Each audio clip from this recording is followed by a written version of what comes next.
योगी आदित्यनाथ के लिए कैसे बीतेंगे आने वाले 5 महीने। ग्रहों का गोचर योगी आदित्यनाथ को कैसे करेगा प्रभावित। इन 5 महीनों में योगी आदित्यनाथ क्या कुछ करके दिखाएंगे, देखिए सिर्फ धर्म ज्ञान पर। नमस्कार, धर्म ज्ञान के दर्शकों का स्वागत है। मैं कविता राणा और मेरे साथ मौजूद है हमेशा की तरह जाने माने ज्योतिषाचार्य राकेश चतुर्वेदी जी। नमस्कार कविता जी, नमस्कार दर्शकों, सादर अभिनंदन।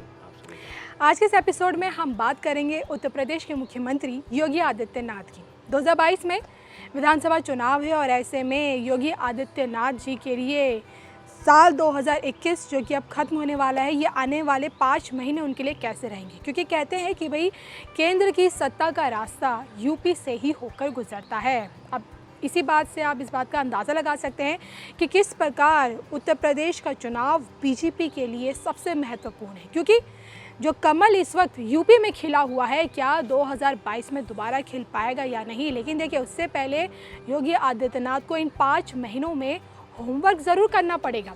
और आखिरकार अपने इस होमवर्क में, जब वो अपने इस 5 महीने में होमवर्क करेंगे, तो इस दौरान ग्रह नक्षत्रों की बदलती स्थिति उनकी राजनीति में क्या बड़ा बदलाव ला सकती है, किस तरह की परिस्थितियाँ उनके सामने खड़ी कर सकती है, आज यही हम जानेंगे आचार्य जी से।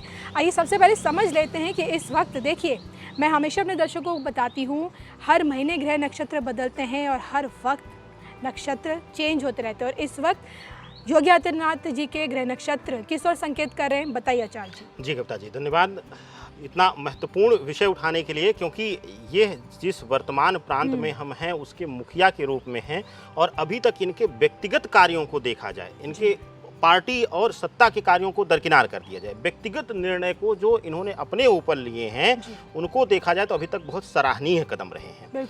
अब बात करते हैं इनकी कुंडली की। कुंडली इनकी सिंह लग्न की कुंडली है, अपने आप में वर्चस्व की कुंडली है। सिंह लग्न की कुंडली जो है, अगर वह पिता से दूर हो जाता है, व्यक्तित्व या परिवार से दूर हो जाता है, तो वह राज सत्ता सुख या फिर बहुत प्रबल योगी सन्यासी हो जाता है।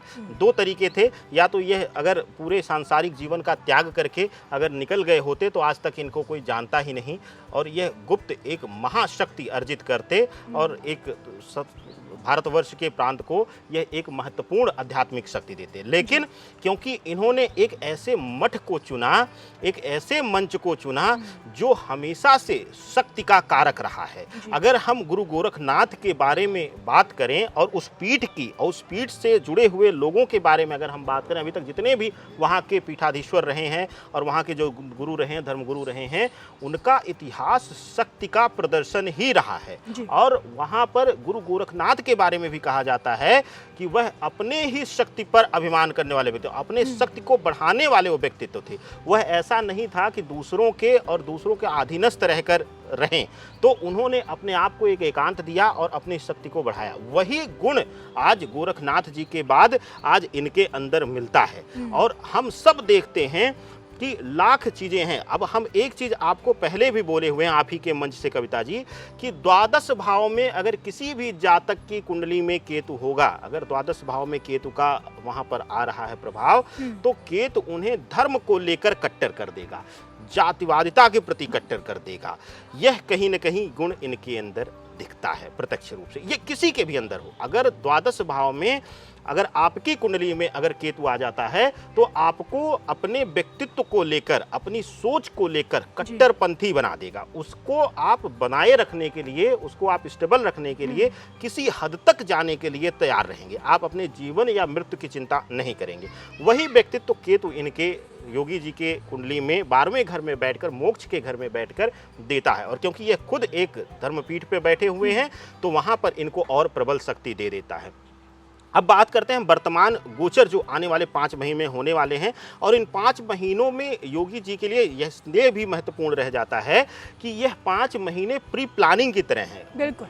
और यह 5 महीने बहुत महत्वपूर्ण स्थान रखेंगे उत्तर प्रदेश की राजनीति के लिए।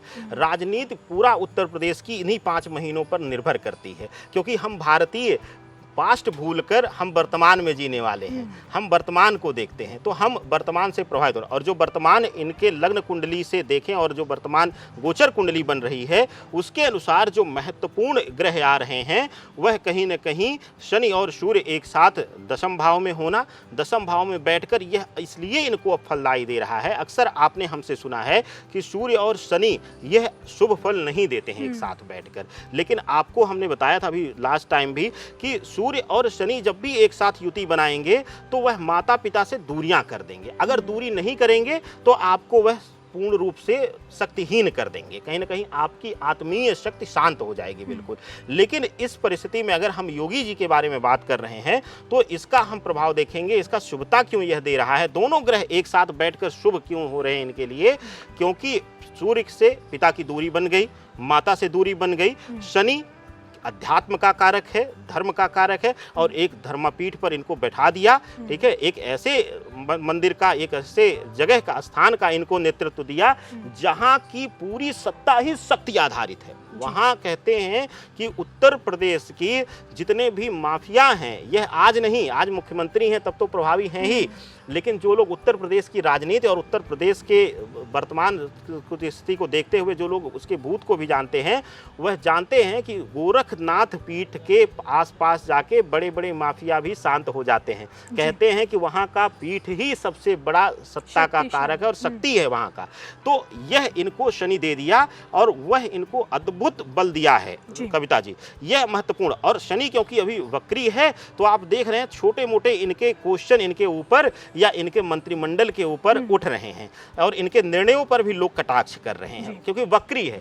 इस बीच इनके निर्णय बड़े तीक्ष्ण होंगे। अभी आपने देखा कि अवैध कब्जे लगातार हटा रहे हैं और वो भी किसी कह लें कि अगर हम सामान्य हैं तो हम कहेंगे धर्म विशेष को टारगेट कर, नहीं, इनका कार्य ही है, इनका कार्य ही अपने को, मैंने कहा ना कि जैसे अमित शाह की कुंडली में हमने एक शब्द आपको कहा था बदले वाली जी। इनकी कुंडली में अपने धर्म को लेकर यह कुछ भी करेंगे, चाहे जो भी करेंगे उनमें धर्म का एंगल जरूर आएगा। कोई इनको कह ही नहीं सकता है यह कट्टर हिंदूवादी हैं। धर्म को लेकर इस समय वर्तमान में अगर राजनीति में कोई सबसे कट्टर और सबसे ज्यादा प्रभावी व्यक्तित्व है या कह लें धर्म के लिए जीने वाला कोई व्यक्ति है, धर्म के लिए मरने वाला कोई व्यक्ति है तो वह आदरणीय योगी जी ही हैं। बाकी सब छलावा है, बाकी सब कूटनीति कर रहे हैं, बाकी सब राजनीति कर रहे हैं, लेकिन यह अपने आप में कुंडली इनको धर्म के ध्वजा को ऊपर करने वाला व्यक्तित्व बनाती है इनके अंदर। तो यह इनके लिए बड़ा ही शुभ है। और जैसे ही यह मार्गी होगा अक्टूबर में, या आप देखेंगे कि इनके लिए शुभता के दरवाजे आकस्मिक रूप से खुल जाएंगे, अचानक खुलेंगे, बिल्कुल सीधी चाल हो जाएगी। तो यही जो कार्य ये अब कर रहे हैं इसके वक्रीय होने में यही इनके जीवन में शुभता देगी, इनके मान सम्मान, इनके प्रभुत्व को बढ़ाएगी। तो शनि की स्थिति बहुत ही अच्छी इनकी है। इसके साथ अब बहुत बड़ा रोल निभाएगा वह है मंगल और केतु इनके कुंडली में आने वाले 5 वर्ष में।